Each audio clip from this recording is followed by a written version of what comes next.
A tense geopolitical environment and growing technological competition have triggered a wave of reciprocal trade restrictions between the United States and China.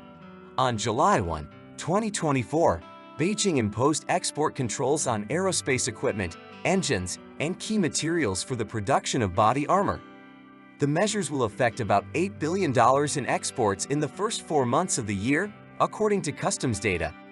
The new restrictions are part of China's broader strategy to regulate exports of critical technologies and materials, especially those with potential military applications.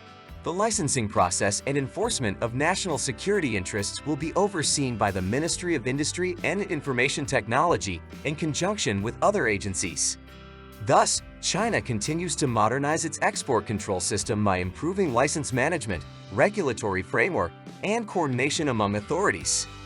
Beijing's decision reflects the global trend of strengthening trade barriers to protect technological and national sovereignty against the backdrop of intensifying international competition. Thus, Washington has already imposed restrictions on the supply of U.S. technology and equipment to Chinese companies, especially in the semiconductor sector and other advanced industries with possible military applications. The U.S. viewed China's announced measures as a response to its own trade restrictions and stated the need to counter Beijing's growing technological capabilities, especially in potentially security-sensitive areas. The Biden administration is likely to increase pressure by expanding current restrictions on U.S. technology transfer and investment in China's technology sector. This could include adding new Chinese companies to the blacklist, enforcing foreign direct product rules, and banning U.S. specialists from collaborating with Chinese tech firms. At the same time, there is debate in Washington about the effectiveness and implications of export controls on China. Some experts fear that instead of slowing down technological development, these measures may, on the contrary, push Beijing to accelerate its efforts to achieve self-sufficiency in critical areas, which in the long run will strengthen its domestic technological potential. The U.S. strategy involves close coordination with allies, most notably Japan and the Netherlands, to develop a unified approach to restrictions on China's supply of advanced technology. This is part of a larger campaign to preserve American technological and economic leadership in the face of increasing competition with Beijing. In addition to trade barriers on technology, the Biden administration has announced plans to substantially increase import duties on a wide range of Chinese goods under Section 301 of the Trade Act.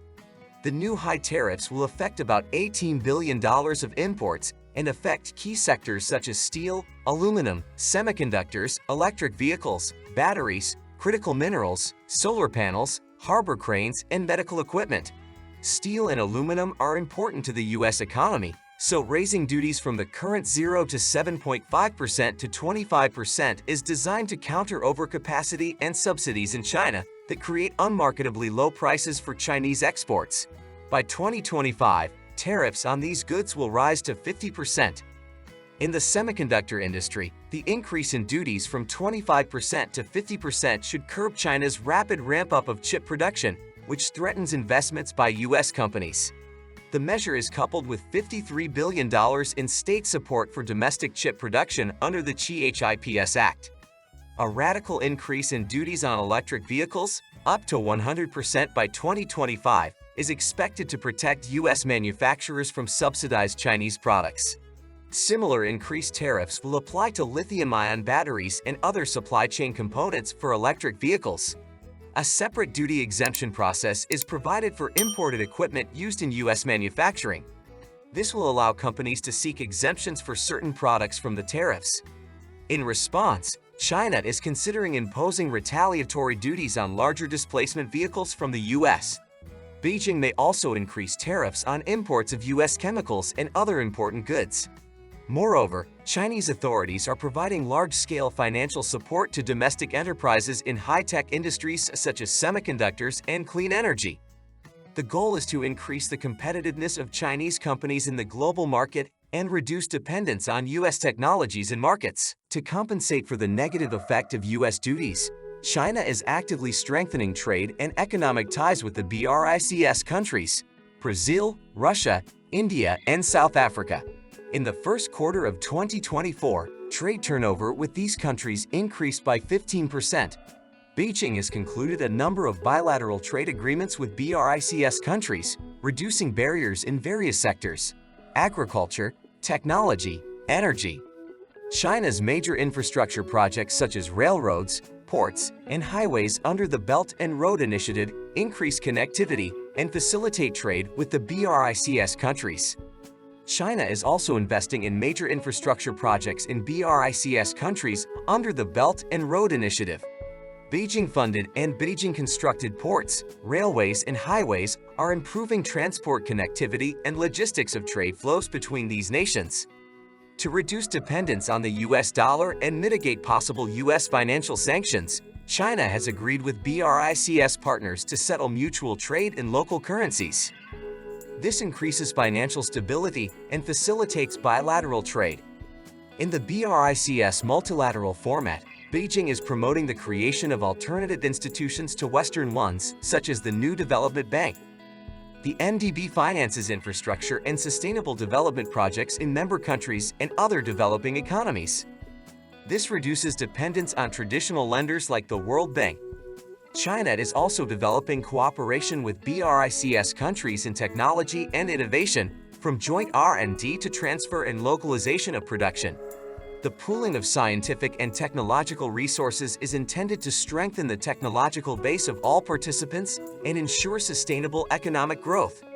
Thus, deepening trade and economic cooperation with BRICS allows China to diversify international ties, mitigate the negative effect of the trade war with the United States, and ensure the long-term stability of its economic development. Beijing expects to build a sustainable network of mutually beneficial cooperation without being overly dependent on any single market or partner. Increased protectionism and growing reciprocal trade restrictions between the US and China reflect the intensifying technological and geopolitical rivalry between the two powers. Washington seeks to maintain leadership in advanced industries critical to future economic and military superiority. In turn, Beijing is increasing its efforts to develop its own industrial capabilities, especially in areas with dual civil-military applications. Given the enormous size of the US and PRC economies and their central role in global value chains, increasing mutual trade barriers could have serious consequences for the entire global trade and economy. That is why it is so important to find a reasonable balance between legitimate national security interests and respect for the principles of free and fair exchange of goods and technology for the benefit of all countries. Thank you for watching. If the video was interesting and useful, please support the channel by liking and subscribing. I wish everyone success and prosperity in our challenging but exciting time of global change.